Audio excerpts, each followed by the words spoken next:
1967 Chevrolet Camaro SS Convertible 350 fuel injection. Let's take it for a test drive.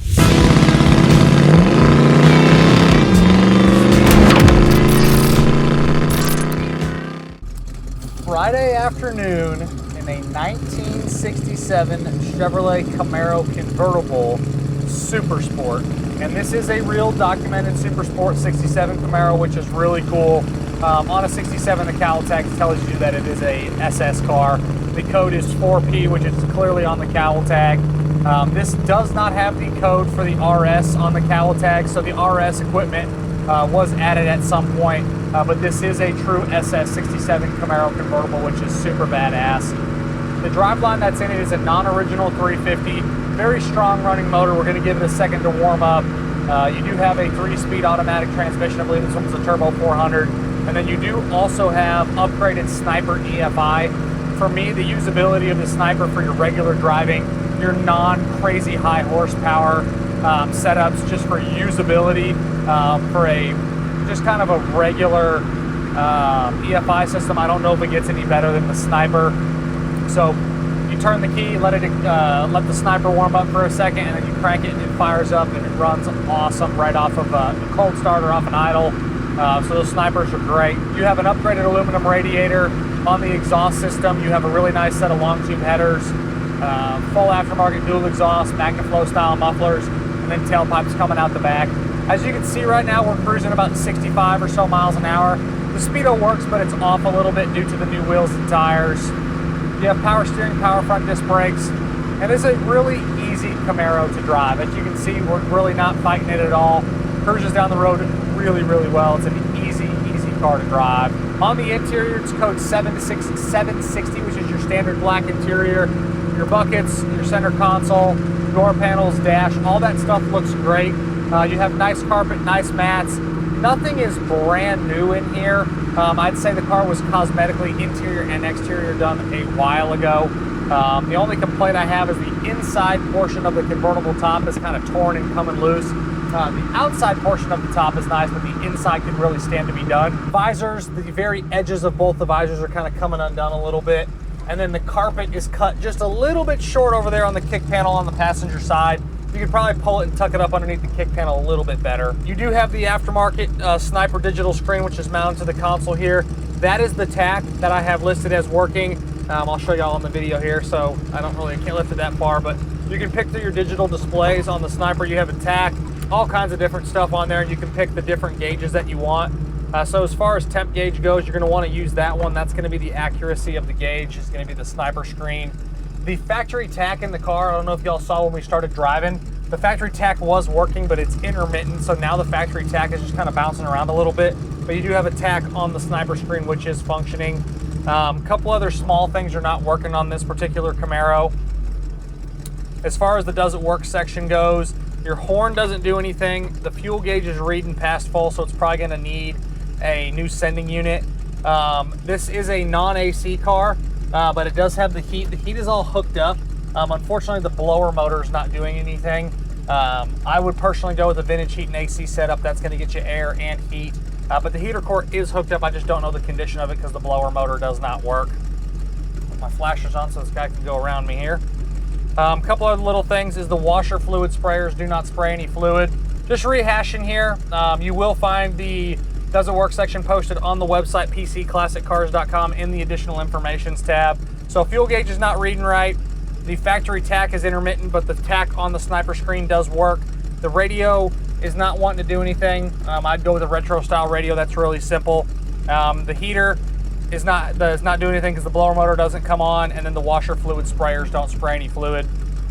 But we are warmed up good, so we'll test out the 350. It's a strong running setup.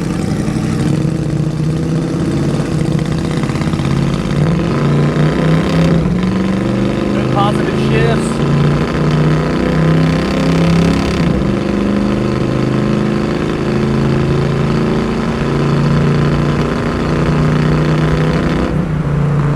Really a strong car mechanically, a lot of fun to drive.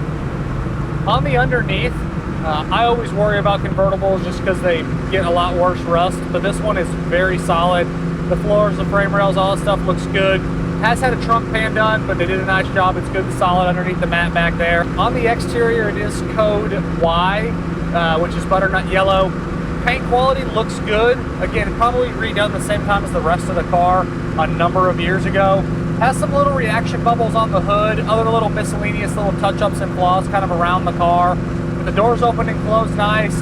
Outside of the spots on the hood, there's nothing really egregious. It's a good showing car when you walk up to it. In my additional information tab, again on the website, pcclassiccars.com, you will find photos of the little spots that I found around it. You have brand new staggered 15-inch Torq Thrust D wheels with brand new BFG tires as well. Bumpers look good. You do have the RS front headlights like I was talking about earlier. That was added to this car. It's not original to it. I will say if you've never driven one of these or driven a car that has the Sniper EFI setup on it, when you roll into the throttle, you almost hear like what sounds like a vacuum leak, but it's not. You actually hear the Sniper itself. It's like a little hiss that you hear, but that's very common on the Snipers. You always really hear that when you get in the throttle on them. I did forget to mention this car does have a factory tilt setup, which is really cool. Those power disc brakes up front shut it down nice. It is a manual convertible top, so all you do is you unlatch it from the left and the right, and then you just fold it back. There is a convertible boot in the trunk, so you can put the convertible boot on top. Suspension does have aftermarket front and rear shocks. I believe they're a Ride Tech setup. You do also have aftermarket rear leaf springs. The ride quality is very comfortable. Doesn't beat you to death. The springs, the shocks are doing their job. Steering's on the tighter side of things as far as a stock setup. You do have a little bit of just normal back and forth in the steering wheel, but when you turn it, the car really goes where you want it to go. No brake pulling left or pulling right. It really stops true. The driving position is comfortable. I like the wood grain steering wheel with the SS emblem in the center. Again, you do have tilt, so if you need to get in and out, you can slide in and out really easy. The exhaust note is a really good exhaust note. It has kind of a combination of you hear some motor and you hear some exhaust, but you really get in the throttle. It has a good muscle car sound. I always like the Magnaflow stuff as well. I'm personally a Flowmaster guy, but Magnaflows do sound nice. Temperature's coming up good, no overheating issues with that aluminum radiator. And we're reading 42,745 miles. I don't know what the actual miles are on the car.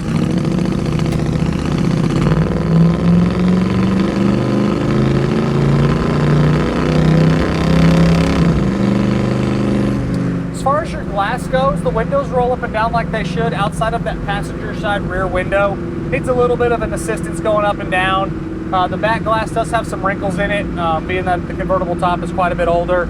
Again, I would probably put a whole new top on it at some point. You have a couple little stone chips in the windshield. But what is super cool about this car is, again, I can't say it enough, this is a real 67 Camaro convertible SS. It is a true SS convertible. It's on the cowl tag. The code is 4P.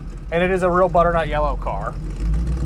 Yes, there are a few things to do, like a new top, fix a couple of the gauges that aren't working, or if you care, you have the Sniper screen, fix the horn, do vintage AC if you want to.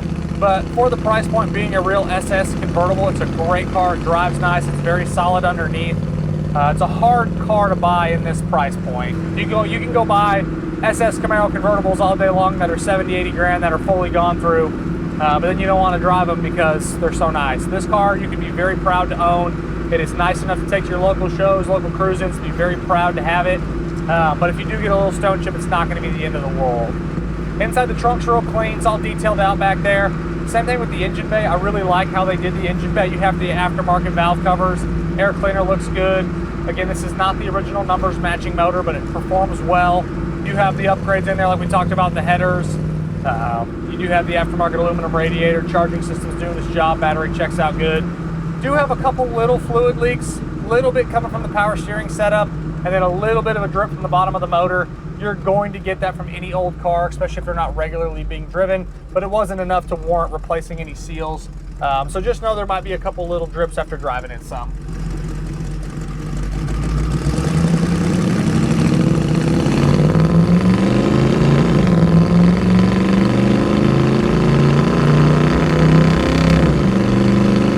Have to manually cancel the turn signals. They do work. You go up, then if you turn, you gotta click it back down. But the turn signals on the dash work as well. As always, I'm Michael. This is a 1967 Chevrolet Camaro SS convertible.